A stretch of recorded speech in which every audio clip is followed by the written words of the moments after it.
In the vast expanse of the galaxy, where 1,000 alien civilizations bow before the might of apex predators, one species was deemed too weak to survive. Humans were catalogued as prey, soft, fragile creatures from a backwater world called Earth. The Galactic Concord's databases listed them as suitable for hunting sport only. They were wrong.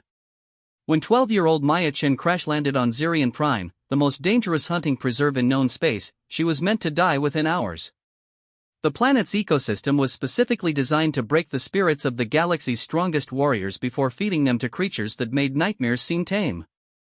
But Maya wasn't just any human. She was from Earth, a world so hostile that its own children grew up harder than the galaxy's greatest warriors. While alien elites needed powered armor to survive gentle garden worlds, Maya had learned to sleep through thunderstorms that could level cities, had played in radiation zones that would kill most species instantly, and had been raised by a species that conquered their homeworld not through technology, but through pure, stubborn refusal to die. The hunters who came for her expected to find a cowering child. Instead, they found something that would reshape the balance of power across 17 sectors and make the galaxy remember why, sometimes, being underestimated is the greatest advantage of all. This is the story of how a forsaken girl from a Deathworld became the apex predator that even apex predators fear.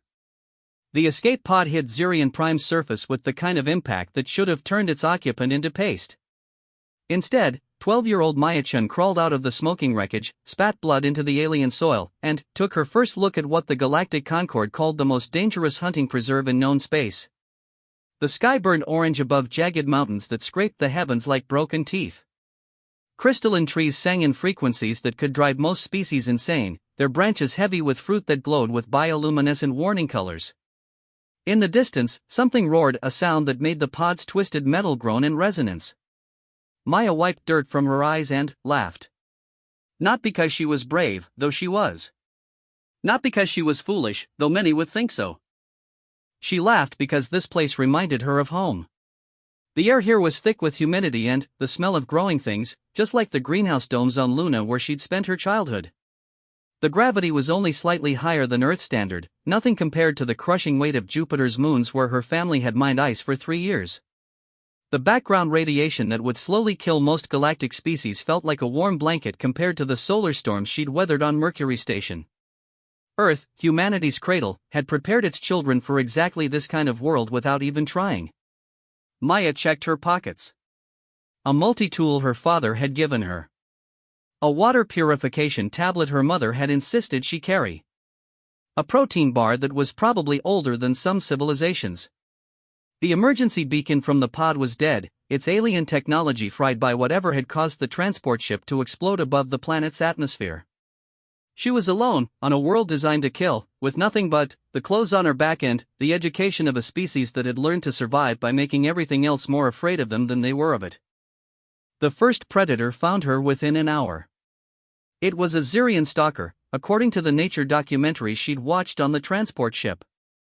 8 feet tall, 6 limbs ending in claws that could tear through starship hull plating, sensory organs that could track prey across continents. The creature emerged from behind a cluster of singing trees, moving with the confident grace of something that had never encountered anything it couldn't kill. Maya looked up at it and did something that no prey species in the documented history of the galaxy had ever done when faced with a Zirion stalker. She stepped toward it. The stalker paused, confused. Its prey was supposed to run. That was how the game worked. The chase, the inevitable capture, the feeding. This small creature's behavior didn't match any pattern in its instinctual database. Maya pulled out her multi-tool and activated the sonic cutter function. The tool hadn't been designed as a weapon, but her species had a long history of turning everyday objects into instruments of death when necessary. The high-frequency whine made the stalker's ears flatten against its skull. "You know what your problem is?" Maya said conversationally, taking another step forward.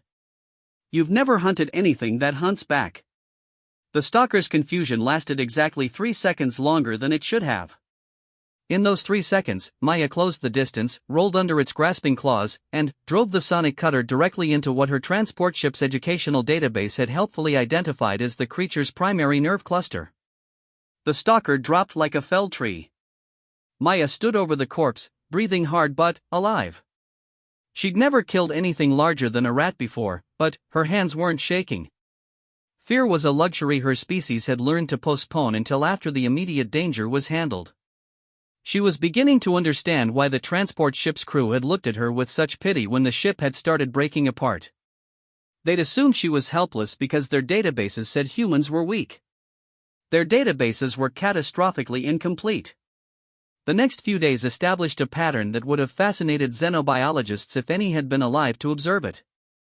Maya moved through Xerion Prime's ecosystem like a virus adapting to new hosts. She learned to read the warning colors of the crystal fruit. Some were poisonous, others were packed with nutrients her human metabolism could process with ease.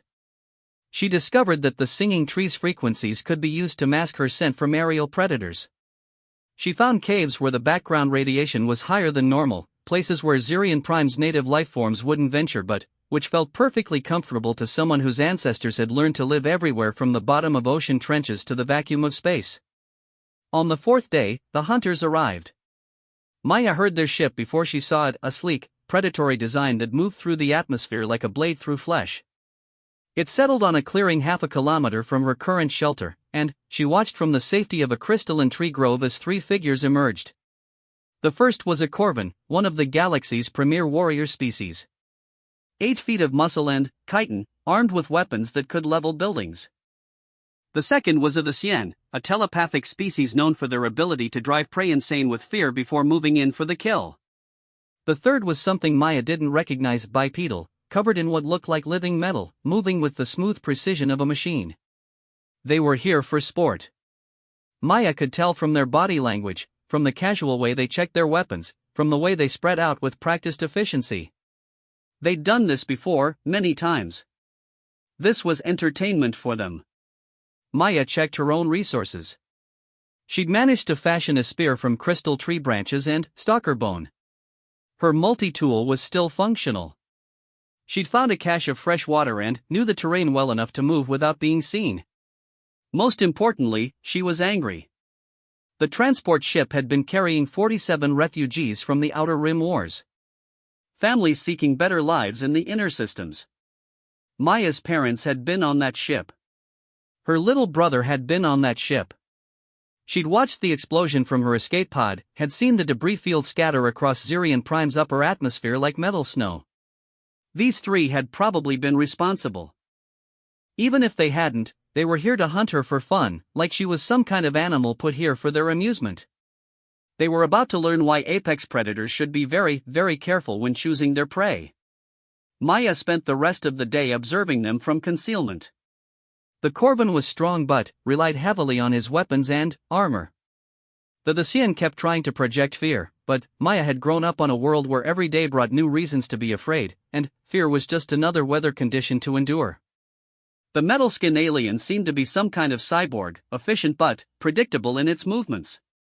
They were good hunters. Maya had to admit that. But they were used to hunting prey that followed predictable patterns. Prey that ran when threatened, that hid when pursued, that could be tracked by conventional means. Maya wasn't prey. Maya was from Earth. As night fell over Xerion Prime, painting the sky in shades of violet and gold, Maya began to hunt them back. The Thesian died first, not because it was the weakest, but because its telepathic abilities made it the most dangerous to someone trying to remain hidden. Maya waited until it separated from the group to investigate what looked like tracks near a stream. She struck from above, dropping from a crystal tree branch with her improvised spear aimed at the base of the alien's skull. The Thexian's death scream echoed across the forest, but Maya was already moving, using techniques her father had taught her during their years mining asteroids where one mistake could kill everyone in the crew. Stay mobile. Never be where the enemy expects you to be. Use the environment as a weapon. The Corvan found his teammate's body an hour later and roared his rage at the night sky. Maya smiled grimly from her new position 3 trees over. Anger made predators sloppy, and sloppy predators became prey very quickly. The cyborg was more dangerous. It didn't feel anger or fear, just processed data and adjusted its hunting patterns accordingly. It found Maya's trail and began following it with mechanical precision. Which was exactly what Maya had wanted it to do. She'd learned about deadfalls from her grandfather, who'd grown up in the Canadian wilderness before humanity's expansion to the stars. Simple physics applied with lethal efficiency. The cyborg walked directly under a carefully balanced boulder held in place by crystal tree branches that Maya had weakened with her sonic cutter. The trap worked perfectly. The cyborg's superior reflexes allowed it to partially dodge, but 300 pounds of rock moving at terminal velocity wasn't something that could be entirely avoided. The alien went down hard, its metal skin cracked and sparking. Maya dropped from her hiding place and finished it with her spear before it could recover. That left the Corvin. The warrior found her an hour before dawn, standing in a clearing where the crystal trees formed a natural amphitheater. Maya waited for it in the center, her makeshift spear in one hand, her multi-tool in the other. "You killed them," the Corvin said in heavily accented Galactic Standard. Its voice was a rumble that could have intimidated mountains. "They came here to hunt me," Maya replied calmly. "I don't like being hunted." The Corvin laughed, a sound like grinding stone. "You are prey. It is what you were made for." "Maybe," Maya said. "But I'm prey from Earth. Do you know what Earth is?" The Corvin's expression suggested it didn't care. "Earth is a world where the water tries to drown you, where the air tries to poison you, where the weather tries to freeze you or cook you depending on its mood. We have predators that hunt in packs, predators that hunt from ambush, predators that hunt from the air and from the water and from underground. We have diseases that could wipe out entire star systems, and natural disasters that make planetary bombardments look gentle." Maya took a step forward. "Every single day on Earth is a survival test. Every single human child grows up learning to kill things that want to kill them. We turned our entire world into a weapon, and then, we turned ourselves into weapons too." She took another step. "You want to hunt me? Good. But understand what you're hunting. I'm not just some random prey animal. I'm the end product of 4 billion years of evolution on a world that specializes in making things that refuse to die." The Corvin raised its weapons, energy cascading along the barrel of its rifle. Maya smiled. "Your turn." The battle lasted 7 minutes. When it was over, Maya stood alone in the clearing, breathing hard but alive. The Corvin's rifle lay in pieces around its corpse, shattered by the sonic cutter. Maya's spear was broken, but she wouldn't need it anymore. Dawn broke over Zirian Prime, painting the crystal trees in shades of rose and gold. Maya walked to the hunter's ship, stepping over the Corvin's body without a second glance. The ship's computer was sophisticated enough to respond to voice commands in multiple languages, including Galactic Standard. "Computer," she said, settling into the pilot's seat. "Send a message to the Galactic Concord Database Authority." "Ready to record," the computer replied in a pleasant synthetic voice. Maya looked out at the alien landscape where she'd just proven that humanity belonged among the galaxy's apex predators. "This is Maya Chen, sole survivor of transport ship aspiration. I'm updating the Galactic Concord's files on human capabilities. Previous entries appear to have been significantly incomplete. Please note that humans are not suitable prey animals. In fact, you should probably list us as an apex predator species instead." She paused, thinking. "Also, I'm requisitioning this ship under salvage rights. I have places to go and people to find." Maya out. The message transmitted across interstellar space, carrying with it the beginning of a legend that would reshape how the galaxy thought about the small, soft creatures from the Deathworld called Earth. Maya engaged the ship's engines and lifted off from Zirian Prime, leaving behind the bodies of 3 apex predators and the galaxy's comfortable assumptions about who was hunter and who was prey. Behind her, the crystal trees sang their alien songs to an empty sky, and somewhere in the distance, something roared its challenge to the morning sun. But, for the first time in Zirian Prime's history, nothing answered back. The Nexus station hung in the void between stars like a metallic spider web, its countless docking arms reaching out to embrace ships from across the galaxy. It was neutral territory, a place where species that had been at war for millennia could conduct business without killing each other. At least, that was the theory. Maya Chen's stolen hunter ship docked at Arm 17, its predatory design drawing curious stares from the station's diverse population. She emerged from the airlock wearing the Corvan warrior's armor, modified to fit her smaller frame, carrying weapons that marked her as someone not to be trifled with. The station's central database had already updated humanity's threat classification based on her message from Zirian Prime. The change had sent ripples through the galactic community. Humans had gone from suitable prey only to approach with extreme caution in less than a standard week. Maya ignored the stares and whispers that followed her through the station's corridors. She had a mission, and the galaxy's opinion of her species was just a tool to accomplish it. The transport ship Aspirations passenger manifest was stored in the Nexus Station's refugee database. 47 names, 47 people who'd been trying to escape the violence consuming the Outer Rim territories. 46 bodies had never been found. The Refugee Processing Center was located in the station's humanitarian sector, a maze of temporary shelters and aid distribution points that served the galaxy's displaced populations. Maya found the information kiosk and began searching through recent arrivals. "Can I help you?" The voice belonged to a Deltan, one of the galaxy's more peaceful species. The blue-skinned humanoid wore the simple robes of an aid worker and looked genuinely concerned. "Transport ship Aspiration," Maya said without looking up from the display. "Destroyed 6 days ago in the Zirian system. Looking for survivors." The Deltan's expression grew troubled. "I'm sorry, but there were no survivors reported from that incident." The ship's destruction was catalogued as a total loss. Maya's hands tightened on the control interface. 47 people were on that ship. According to our records, 47 people died when the ship was destroyed by pirates near the Zirian asteroid belt. Pirates. Maya felt something cold and sharp settle in her chest. The Galactic Concord's official report claimed the ship had been destroyed by pirates, not by whatever had actually caused the explosion she'd witnessed. Someone was lying, and Maya was beginning to understand why. "I need to speak to whoever filed that report," she said. The Deltan looked uncomfortable. "I'm afraid that information is classified. Only authorized Concord officials can access incident reports." Maya turned away from the display and really looked at the aid worker for the first time. The Deltan was trying to be helpful, but there were limits to what civilian personnel could access. Maya needed to talk to someone with authority. She needed to talk to someone from the Galactic Concord. The Concord's local office occupied an entire level of the Nexus Station's government sector.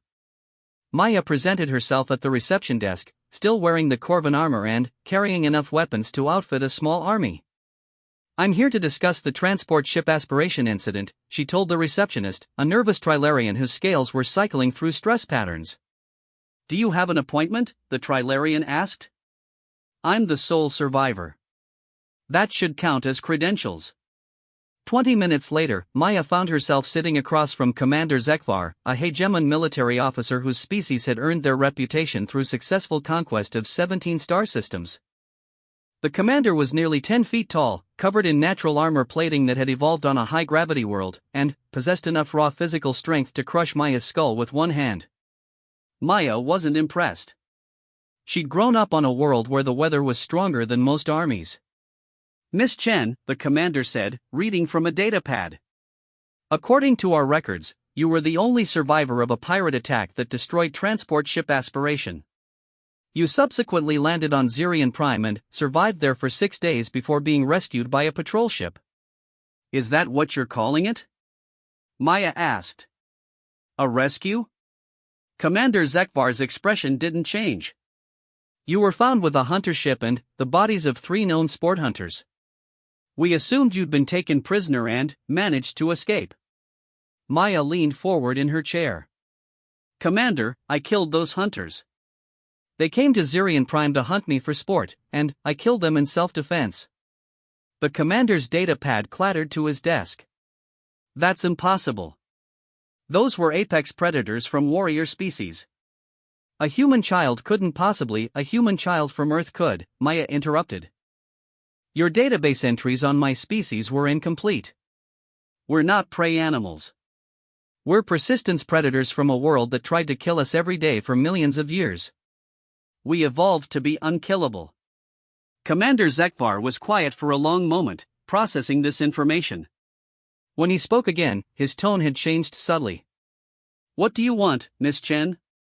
"I want to know what really happened to transport ship Aspiration. Your official report says it was destroyed by pirates, but that's not what I saw. I want to know who's lying and why." The commander reached for his datapad, then seemed to think better of it. "Some information is classified above my clearance level." "Then, get me someone with higher clearance." "That's not how this works. You're a civilian refugee, not a Concord official. You don't have the authority to demand classified information." Maya stood up, her hand resting casually on the grip of her sonic cutter. "Commander, 3 days ago I killed an apex predator with my bare hands and a tool designed for cutting metal.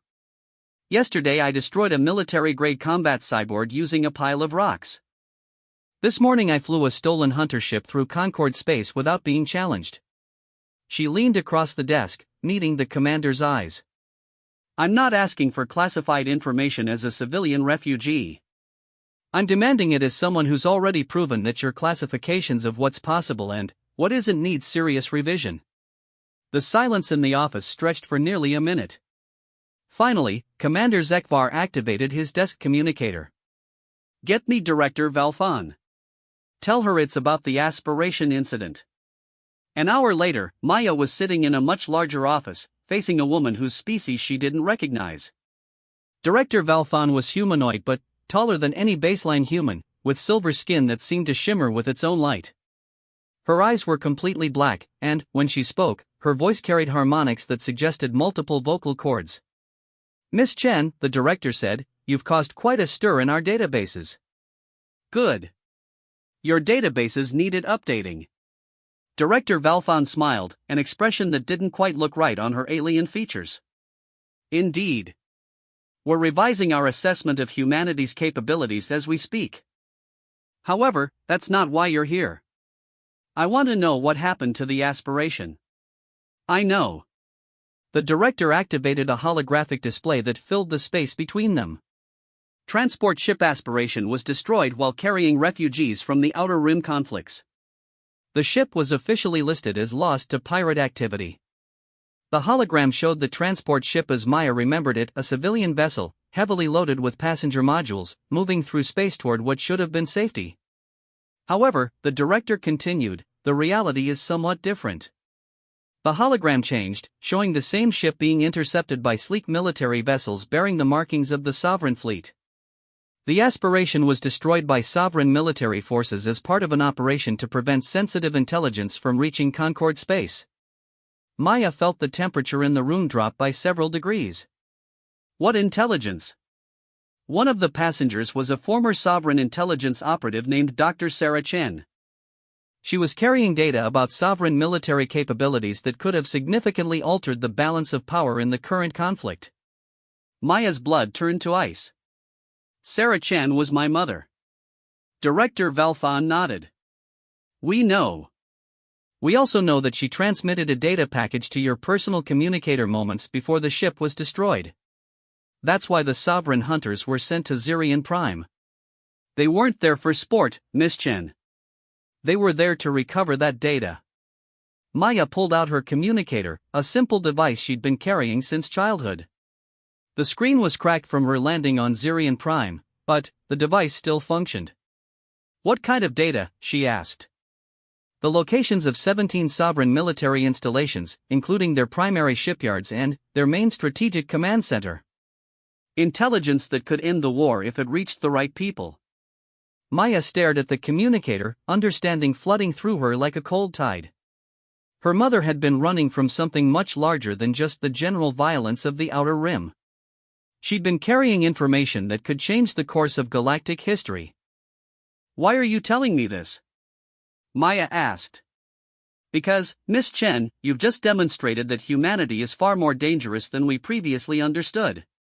The Sovereign Empire has been expanding unchecked for decades because no one has been able to effectively resist their military forces. But your species might change that equation." Director Valfan leaned forward in her chair. "The Galactic Concord would like to offer you a choice. You can return to civilian life with a new identity and protection from further sovereign attention. Or you can help us make use of the intelligence your mother died to preserve." Maya looked down at the communicator in her hands. Such a small device to contain information that could reshape the galaxy. She thought about her parents, about her little brother David, about the 46 other people who died because someone had decided their lives were worth less than keeping secrets. "If I help you," Maya said, "what happens to the Sovereign Empire?" "They lose the war," Director Velthon said simply. "Eventually." Maya stood up, tucking the communicator into her armor. "Director, I've got one more question." "Yes? Do you have any data on sovereign slave markets? Specifically, do you know where they process prisoners of war?" Director Velthon's expression grew troubled.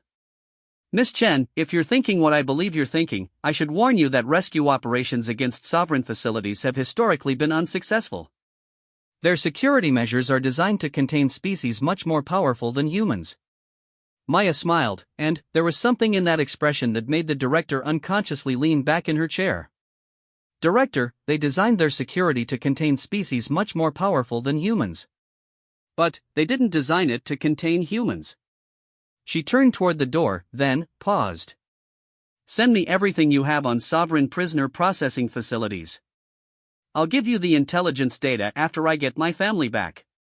Miss Chen, what you're proposing is suicide.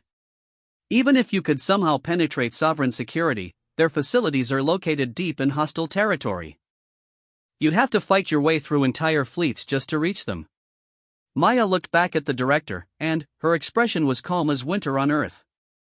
"Ma'am, 3 days ago I was supposed to die on Zirian Prime. Instead, I killed 3 apex predators and stole their ship. Yesterday I was supposed to be a traumatized refugee begging for help. Instead, I'm sitting in the Galactic Concord's most secure facility making demands of its leadership." She opened the door, stepping into the corridor beyond. "Tomorrow I'm supposed to be a good little civilian who accepts that some people can't be saved. Instead, I'm going to remind the Sovereign Empire why Earth is called a Deathworld." The door closed behind her with a soft hiss, leaving Director Velthon alone with the growing realization that the galaxy's understanding of human capabilities was about to undergo another significant revision. In the corridor outside, Maya Chen walked toward the docking bay where her stolen hunter ship waited, her mind already working on the problem of how to turn one 12-year-old girl from Earth into an invasion force capable of penetrating the most secure military facilities in known space. Behind her, the Nexus station's lights dimmed slightly as Director Velthon began accessing classified files that hadn't been opened in decades, searching for anything that might help the small, dangerous human who just declared war on an empire. The galaxy was about to discover that when humans said "no one gets left behind," they meant it literally.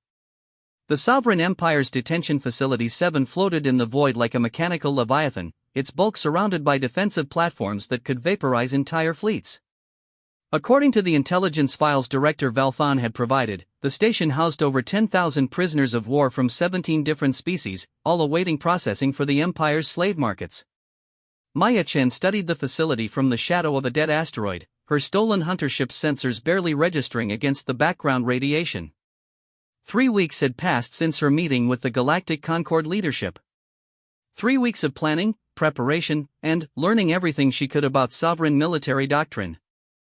The Empire's security measures were designed around the assumption that any rescue attempt would come from outside, using conventional military tactics. Their defensive systems could track and destroy anything larger than a fighter craft at distances measured in light minutes. Their patrol schedules were coordinated to provide overlapping coverage of all approach vectors. Their automated defenses could react to threats faster than most biological reflexes could process. Maya wasn't planning a conventional rescue operation. She was planning something the Sovereign Empire had never encountered before, a human with nothing left to lose. The first step involved getting inside the facility without triggering its defensive systems. Maya had studied the station's design for days, noting that its defensive grid was focused outward to repel attackers. The interior was designed like a fortress, with multiple security checkpoints, armed guards, and automated systems monitoring every corridor. But fortresses were designed to keep people out, not to keep them from getting in through methods no sane military commander would anticipate. Maya suited up in vacuum gear and left her ship drifting with the asteroid debris. The approach took 6 hours, moving slowly enough to avoid detection, using the natural gravity fluctuations around the asteroid field to mask her biosignature. She reached the station's outer hull just as the local star began to eclipse behind the facility's bulk. The maintenance access ports were exactly where the technical schematics said they would be. Maya used her sonic cutter to open the locks, slipped inside the station's superstructure, and began making her way through the utility passages that every large space facility needed to function. The gravity in the maintenance areas was kept at minimal levels to reduce stress on the station's structural supports. Maya moved through the narrow passages like a ghost, her small size an advantage in spaces designed for automated repair systems rather than living beings. The first guard post was located 3 levels down from the outer hull. Maya observed the guards through a ventilation grate, noting their positions, their weapons, their patrol patterns. 2 sovereign soldiers, both from the Empire's warrior caste, armed with energy weapons that could punch holes through starship armor. Maya waited until the guards were at opposite ends of their patrol route, then dropped from the ceiling vent directly behind the first soldier. The sovereign warrior was dead before he could turn around. Maya's sonic cutter went through his neck armor like it was paper, severing his spinal cord instantly. The second guard had time to register the presence of an intruder before Maya's improvised spear, fashioned from maintenance tools and crystalline fragments she'd taken from Zirian Prime, punched through his chest. Maya dragged the bodies into a storage compartment and took their weapons. Energy rifles designed for soldiers twice her size, but her father had taught her to adapt equipment to fit the mission, not the other way around. The detention center's main computer core was located 12 levels deeper in the station. Maya moved through the facility's corridors like a virus in a bloodstream, avoiding the main security checkpoints by staying in the maintenance areas, striking only when absolutely necessary. She killed 17 guards over the course of 4 hours. Each death was quick, efficient, and silent. Maya felt nothing as she took their lives. These were the people who had destroyed her family, who were planning to sell innocent refugees into slavery. They had made themselves her enemies the moment they decided human lives were disposable. The computer core was protected by a security team of elite sovereign commandos. Maya studied them from a ventilation shaft above their position, counting weapons, noting armor types, calculating approach angles. 6 soldiers. Professional military personnel with decades of combat experience. Equipment worth more than most planets' annual budgets. Training that had been refined through countless successful operations. Maya was a 12-year-old girl with improvised weapons and 3 weeks of combat experience. The fight lasted 37 seconds. Maya dropped through the ceiling vent like a falling star, landing directly in the center of the commando formation. Her sonic cutter took the first soldier's head off before he could react. Her spear went through the second soldier's chest plate. She rolled under the third soldier's return fire, came up behind him, and opened his throat with a piece of sharpened crystal.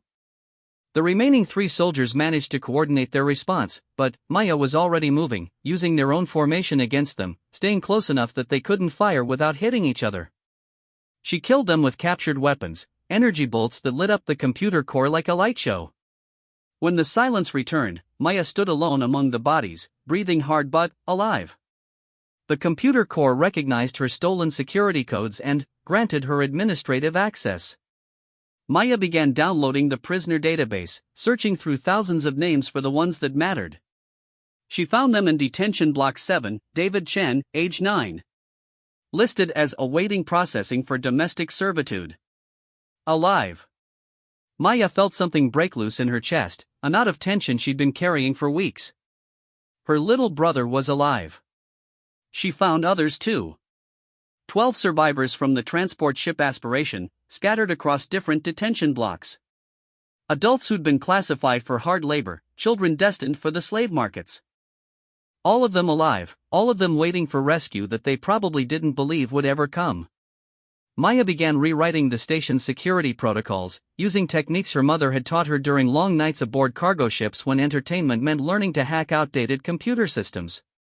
She rerouted the internal sensors to create blind spots, disabled the automatic alarm systems, and programmed the detention block doors to open on her command. Then, she accessed the station's communication array and sent a message to every prisoner simultaneously. This is Maya Chen. If you're from the transport ship Aspiration, help is coming. Everyone else, when the doors open, run for the docking bays. I'm getting you all out of here. The response was immediate chaos. Thousands of prisoners suddenly, free of their cells, pouring into corridors that hadn't been designed to contain a mass uprising. Sovereign guards scrambling to respond to an emergency they'd never trained for. Maya moved through the confusion like a force of nature, cutting down guards who tried to restore order, leading groups of prisoners toward the station's docking bays. She found David in detention block 7, thin and scared but alive. Maya? He stared at her like she was a ghost. How did you later, she said, grabbing his hand. Right now we run. They ran through corridors filled with liberated prisoners and confused guards. Maya killed anyone who tried to stop them, using weapons she'd taken from the dead commandos. Energy bolts that could vaporize small buildings, wielded by someone who'd learned to fight on a world where mercy was a luxury that got you killed. The docking bay was a war zone. Escaped prisoners fighting sovereign soldiers. Stolen ships launching without clearance. Automated defenses trying to target threats while avoiding friendly fire. Maya commandeered a sovereign transport, shooting the pilots and throwing their bodies out the airlock. She loaded David and 37 other escapees into the cargo hold. Can you fly this thing? David asked as Maya strapped herself into the pilot's seat. I'm about to find out, Maya replied, engaging the ship's engines. The transport launched into space just as the station's automated defenses came fully online. Energy beams that could destroy asteroids reached out to swat them from the void, but Maya was already moving, using every trick her father had taught her about flying in dangerous conditions. She'd grown up navigating asteroid fields where one mistake meant death for everyone aboard. Dodging defensive fire from a space station was just another day at the office. The pursuit began immediately. Sovereign fighters launching from hidden bays, their weapons seeking the escaped transport. Maya pushed the stolen ship's engines beyond their safety limits, diving into the asteroid field where she'd hidden her hunter ship. The fighter pilots were good, but they were used to fighting other military vessels in open space. Maya led them through the asteroids like she was threading a needle, using the natural cover to break their targeting locks, turning the hunters into the hunted. She lost 3 fighters to asteroid collisions before the rest broke off their pursuit. The rendezvous with her hunter ship took place in the shadow of the largest asteroid. Maya transferred David and the other survivors to the more advanced vessel, then activated the transport's self-destruct sequence. Maya, David said as they watched the transport explode behind them, what happened to Mom and Dad? Maya looked at her little brother, trying to find words for something that couldn't be explained. In the end, she settled for the truth. They're dead. But we're not. And we're going to make sure the people who killed them pay for what they did. David was quiet for a moment, processing this information with the resilience of someone who'd already survived the impossible. What happens now? He asked. Maya activated the hunter ship's communication array and began transmitting to the Galactic Concord on all available frequencies. This is Maya Chun calling Director Valfon. I have 38 survivors from Sovereign Detention Facility 7 and approximately 8,000 other escaped prisoners scattered across the local system. I also have complete intelligence data on sovereign military operations and a list of 17 facilities that need to be liberated. She paused, watching the stars whirl past the ship's viewports.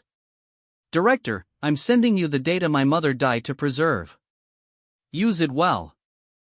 And send me the locations of every other sovereign detention facility in this sector. I'm not done yet. The response came back within minutes. Maya, this is Director Valfon. What you've accomplished is unprecedented. The Concord fleet is en route to assist with prisoner evacuation and to begin offensive operations against sovereign facilities. Maya smiled, and David could see their father's determination in her expression. Director, with respect, I don't need the Concord fleet for what I'm planning next. I need you to spread the word through the refugee networks. Tell them that the girl from the Deathworld is coming for the sovereign empire. Tell them that humanity doesn't forget, and we don't forgive. She closed the communication link and began plotting a course to the next facility on her list.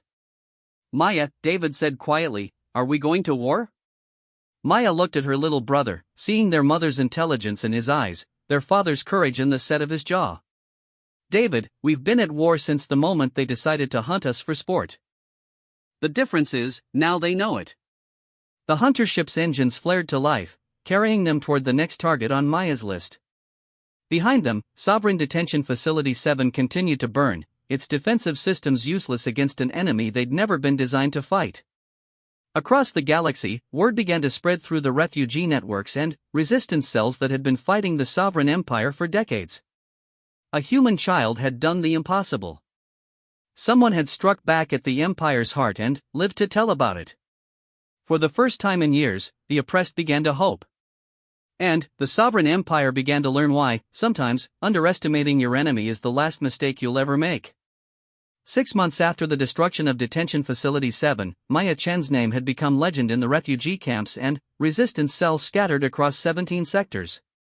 The girl from the Deathworld had liberated 14 sovereign facilities, freed over 100,000 prisoners, and caused more damage to the Empire's infrastructure than the combined efforts of the previous 3 decades.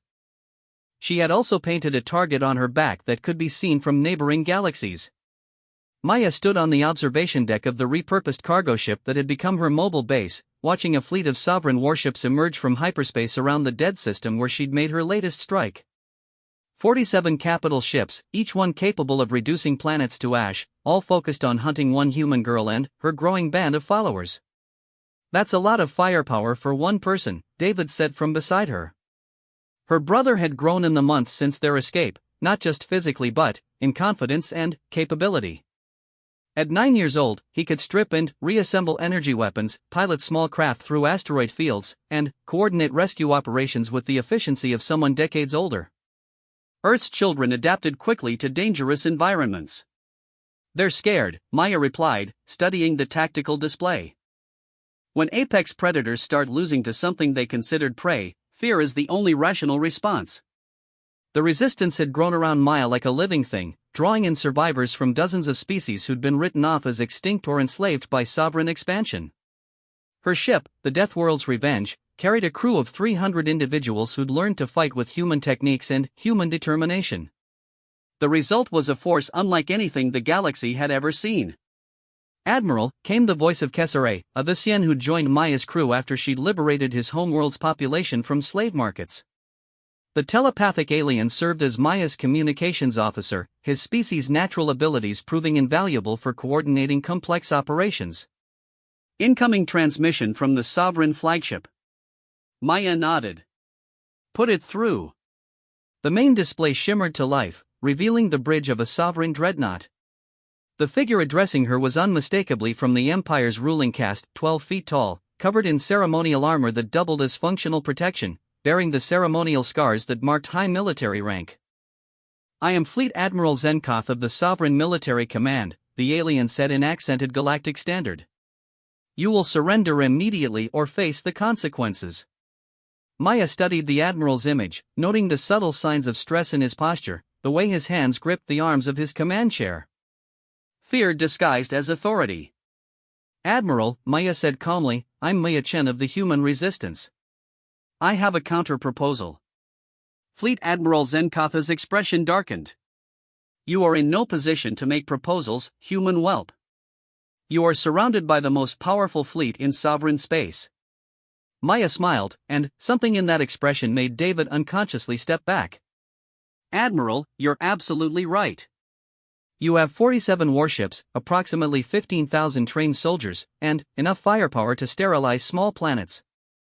I have 1 converted cargo ship, 300 refugees, and weapons I've salvaged from your own forces.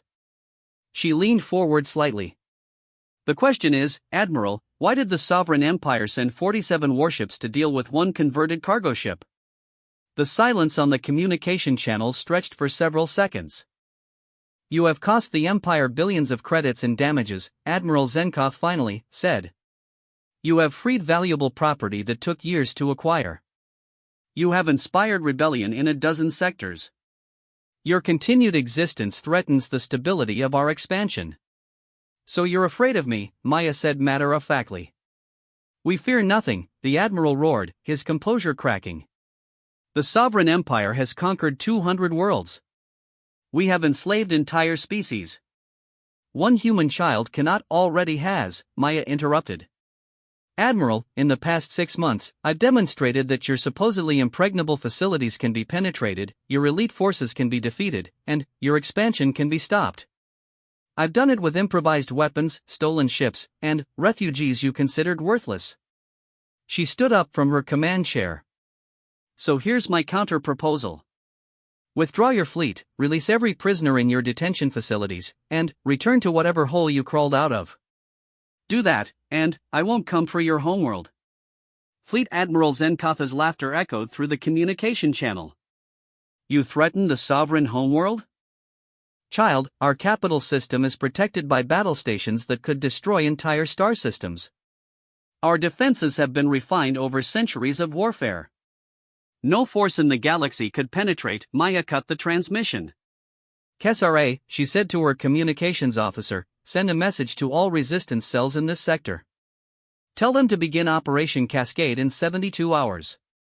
Admiral, David said quietly, are we really going to attack the sovereign homeworld? Maya turned to look at her brother, seeing their parents reflected in his features. Sarah Chen had been one of the galaxy's finest intelligence analysts. Robert Chen had been a master of improvised engineering. Their children had inherited both skill sets. David, what do you know about cascade failures? When one system failure causes another, and that causes another, until the whole structure collapses, David replied immediately. Exactly. The sovereign empire is like a massive space station, impressive, powerful, but dependent on countless interconnected systems. If you know where to apply pressure, you can make the whole thing fall apart. Maya walked to the tactical display, highlighting star systems across a dozen sectors. For 6 months, we've been mapping their infrastructure, documenting their supply chains, identifying their critical vulnerabilities. Every facility we've hit, every database we've accessed, every prisoner we've freed has provided more intelligence about how their empire functions. She pressed a control, and the display showed connection lines between hundreds of sovereign installations. The empire depends on slave labor to maintain their economy. They depend on their detention facilities to provide that labor. They depend on their fleet to protect those facilities. They depend on their logistics network to supply their fleet. And they depend on their command structure to coordinate everything. David studied the display, beginning to understand. If you eliminate the right targets in the right order, the whole system collapses, Maya finished. That's what Operation Cascade is designed to do. We're not going to invade the sovereign homeworld, David. We're going to make it irrelevant. Over the next 72 hours, Maya's resistance network struck at 17 different targets simultaneously. Not random attacks, but precisely coordinated strikes designed to sever specific connections in the Empire's organizational structure.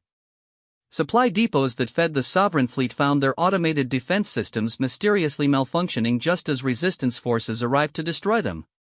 Communications relays that coordinated military operations across multiple sectors suddenly went offline due to technical failures that coincidentally occurred at the exact moment sabotage teams reached their objectives.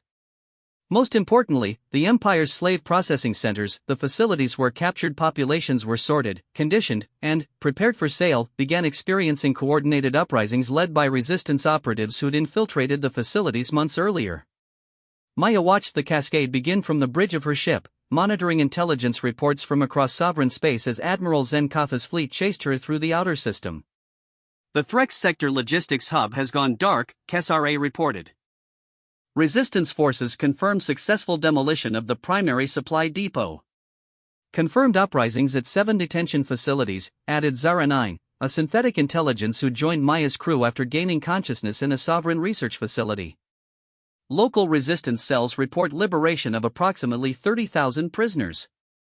Fleet Admiral Zenkoth is receiving emergency communications from 14 different sector commanders, reported Veltar, a former sovereign officer who'd defected after witnessing the massacre of his homeworld's civilian population. They're requesting immediate military support to deal with widespread rebellion. Maya nodded, satisfied. The cascade was beginning. Open a channel to Admiral Zenkatha's flagship, she ordered. The Admiral's face appeared on the display, but this time his composure was completely gone. His armor bore scorch marks from recent combat, and his command bridge showed signs of battle damage. "What have you done?" he snarled. "I've reminded the galaxy that empires built on slavery have a fundamental design flaw," Maya replied. "They depend on keeping their victims helpless. When the victims stop being helpless, the empire stops functioning." "Impossible. The sovereign fleet will restore order." Your superior firepower is useless when it's needed in 17 different places at once," Maya interrupted. "Admiral, your fleet has 47 ships. The resistance just struck at targets in 47 different star systems simultaneously. Even if you could move faster than light instantly, you still couldn't be everywhere you're needed."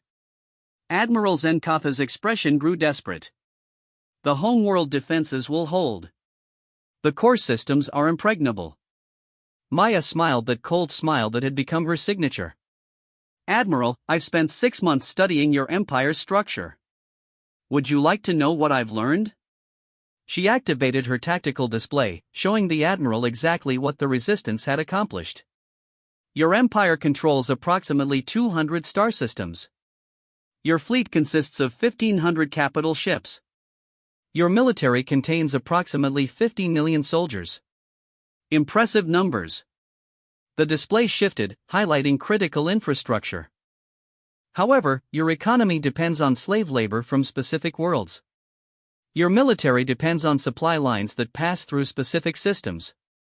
Your government depends on communication networks that run through specific relay stations." Maya highlighted each target as she spoke.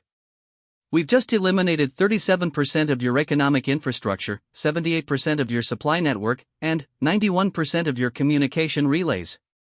Your empire is no longer capable of coordinating resistance to further attacks." The Admiral stared at the display in growing horror.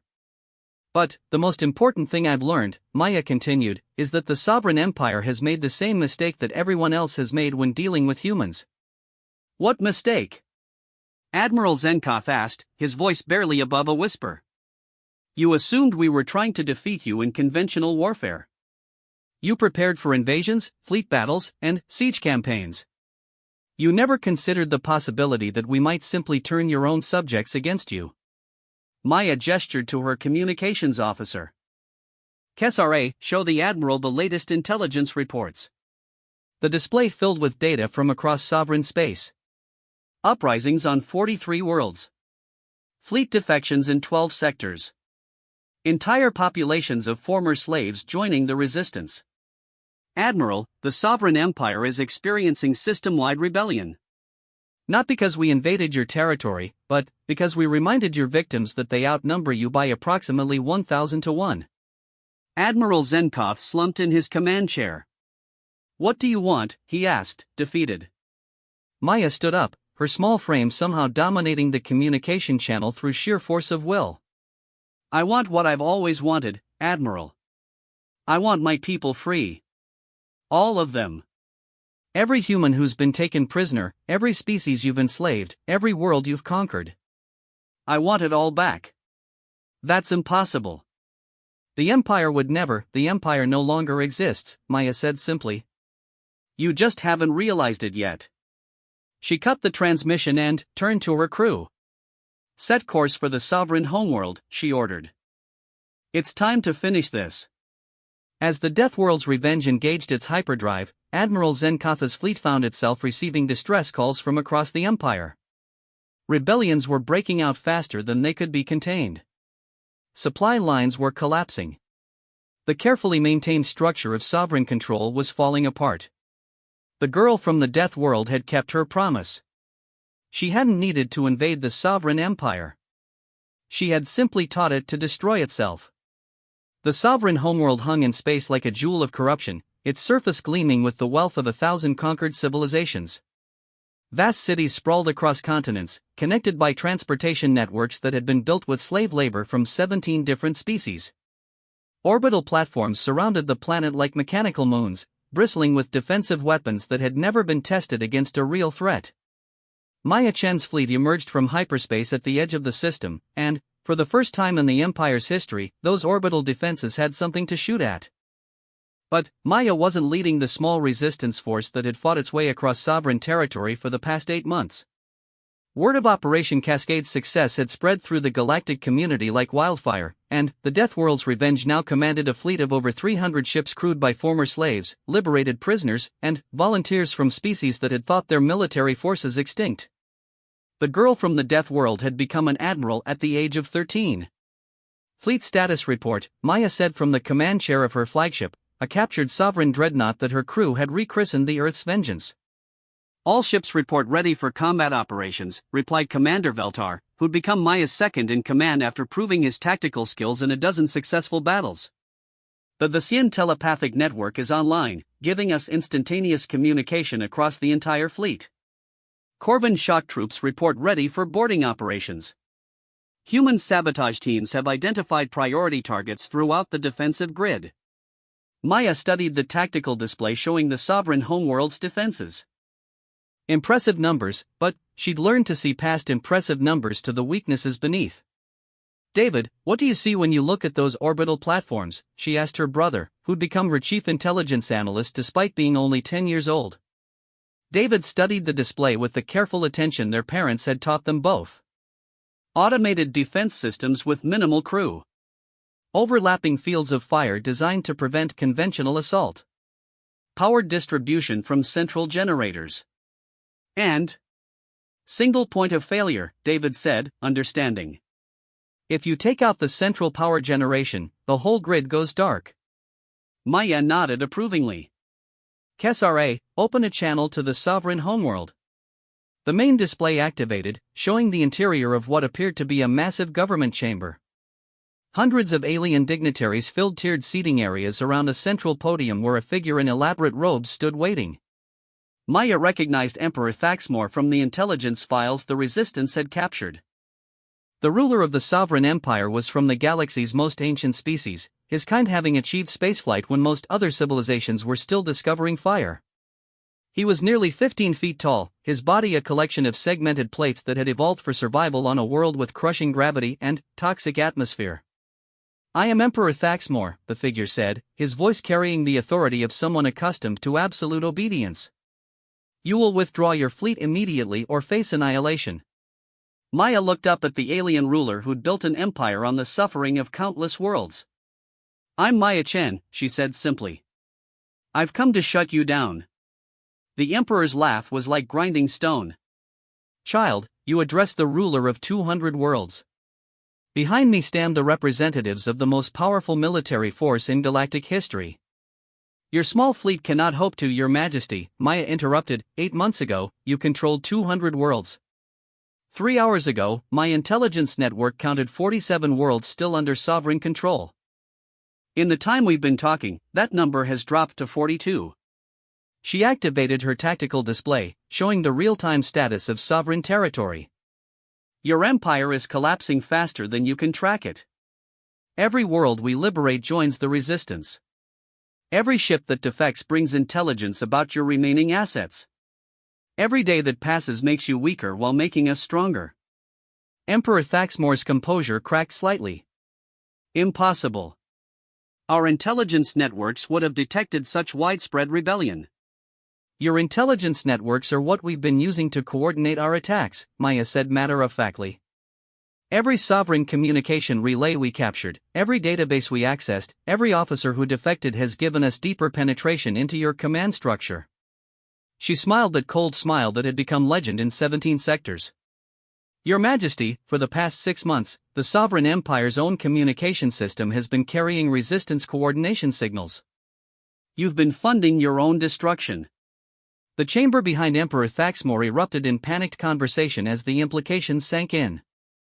What do you want? The Emperor asked, his voice barely controlled. Complete surrender, Maya said without hesitation. Dissolution of the sovereign military. Reparations to every species you've enslaved. War crimes trials for your leadership. And, most importantly, a guarantee that this empire will never threaten anyone again. Never! Emperor Thaxmor roared. The sovereign empire will fight to the last ship, the last soldier, the last world. We will never surrender to prey animals from a backwater planet. Maya nodded as if she'd expected this response. I thought you might say that. Commander Veltar, initiate the final phase of Operation Cascade. Across the sovereign homeworld's orbital defense grid, carefully placed sabotage charges detonated simultaneously. The charges had been planted months earlier by human operatives who'd infiltrated the facilities during routine maintenance operations, their small size and Earth-evolved stealth capabilities allowing them to move undetected through security systems designed to catch much larger threats. The orbital platforms went dark one by one, their defensive weapons powered down, their communication arrays offline. Your Majesty, Maya said as the lights in the Emperor's chamber flickered, the thing about empires built on fear and domination is that they become very predictable. Your security measures, your military doctrine, your entire defensive strategy is based on fighting enemies who think like you do. Maya stood up from her command chair. But, I don't think like you do. I think like someone from a world where everything is trying to kill you every moment of every day. I think like someone whose species learned to survive by being more dangerous than the things that hunt them. The main display showed Maya's fleet moving toward the now defenseless homeworld. I think like a human. Emperor Thaxmore's voice carried a note of desperation when he spoke again. You cannot possibly occupy 200 worlds with your small force. Even if you conquer our homeworld, you cannot control our empire. Maya paused at the edge of the display's field of view. Your Majesty, I don't want to control your empire. I want to make sure no empire like it can ever exist again. She gestured to Commander Veltar. Begin landing operations. Priority targets are government centers, military commands, and detention facilities. Remember, we're not here as conquerors. We're here as liberators. The invasion of the sovereign homeworld lasted 6 hours. Not because the planet's defenses were strong, but because Maya's forces spent most of their time coordinating with local resistance groups that had been waiting for this moment for decades. The sovereign empire's capital had been built with slave labor. Its factories were staffed by forced workers. Its infrastructure was maintained by conscripted populations from conquered worlds. When Maya's fleet arrived, they found a world where the oppressed vastly outnumbered their oppressors. The uprising was swift and decisive. Maya found Emperor Thaxmore in his palace's central throne room, a massive chamber designed to intimidate visitors with its sheer scale. The emperor sat on a throne made from the bones of extinct species, surrounded by the symbols of his empire's conquests. So, he said as Maya walked into the chamber, her weapons holstered but, her presence radiating the quiet confidence that had become her trademark, the prey animal has come to claim her prize. Maya looked up at the alien ruler, seeing not a terrifying predator but, simply a bully who'd run out of victims to terrorize. Your Majesty, I'm not here to claim anything. I'm here to return what never belonged to you in the first place. And, what is that? Freedom, Maya said simply. The freedom of every species you've enslaved, every world you've conquered, every person you've treated as property. Emperor Thaxmore leaned forward on his throne. You cannot govern 200 worlds, human child. You lack the infrastructure, the military presence, the administrative capability. Without the empire's structure, those worlds will descend into chaos and war. Maya nodded thoughtfully. You're probably right. Fortunately, I'm not planning to govern them. She activated a communication device, and the throne room filled with holographic images. Representatives from dozens of species, leaders of liberated worlds, commanders of former sovereign fleets who joined the resistance. Ladies and gentlemen, Maya said, addressing the assembled representatives, I'd like you to meet Emperor Thaxmore, former ruler of the Sovereign Empire. Your Majesty, I'd like you to meet the leaders of the Free Worlds Coalition. The Emperor stared at the holographic figures in growing understanding. Each world you formerly controlled has been offered membership in a voluntary alliance, Maya continued. No tribute requirements, no forced labor, no military conscription. Just mutual defense agreements and trade partnerships between equals. Impossible, the Emperor whispered. Species cannot cooperate on that scale. There must be hierarchy, control, dominance, Your Majesty, interrupted one of the holographic figures, a Deltan Maya recognized as the aid worker from Nexus Station. That might be how your species approaches galactic civilization. But, most of us prefer cooperation to conquest. Maya walked to one of the chamber's massive windows, looking out at the city beyond where former slaves were celebrating their freedom alongside former sovereign citizens who'd never supported the Empire's policies. "The thing you never understood," she said without turning around, "is that most people don't want to conquer anyone. They just want to live their lives without being afraid. Your empire was built on making people afraid, and, when you remove that fear, the empire becomes unnecessary." Emperor Thaxmore slumped on his throne, finally, understanding that his life's work had crumbled around him. "What happens to me now?" he asked. Maya turned back to face him. "War Crimes Tribunal. Fair trial. If you're convicted, imprisonment on a rehabilitation world where you'll spend the rest of your life learning to contribute to society instead of dominating it." "And, if I refuse to submit to your alien justice?" Maya's expression didn't change. "Then, you'll be treated exactly the way you treated the people who refused to submit to yours." The Emperor considered this for a long moment, then, slowly stood up from his throne. "I suppose," he said with what might have been dignity, "that there are worse fates than learning to live without power over others." 3 months later, Maya Chen stood on the observation deck of a space station orbiting New Geneva, the capital world of the Free Worlds Coalition. Through the viewports, she could see ships from dozens of species coming and going, carrying not weapons or tribute, but trade goods and cultural exchanges. "Penny for your thoughts?" David said, joining her at the viewport. Maya smiled at the old Earth expression their grandfather had taught them. "I was thinking about Mom and Dad. About whether they'd be proud of what we've accomplished." "I think they'd be amazed," David said.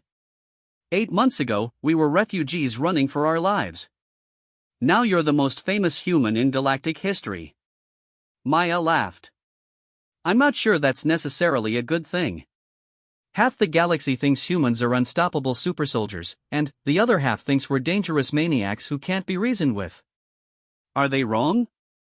David asked with a grin. Maya considered this seriously. "Maybe not entirely. But I think they're missing the point." "Which is?"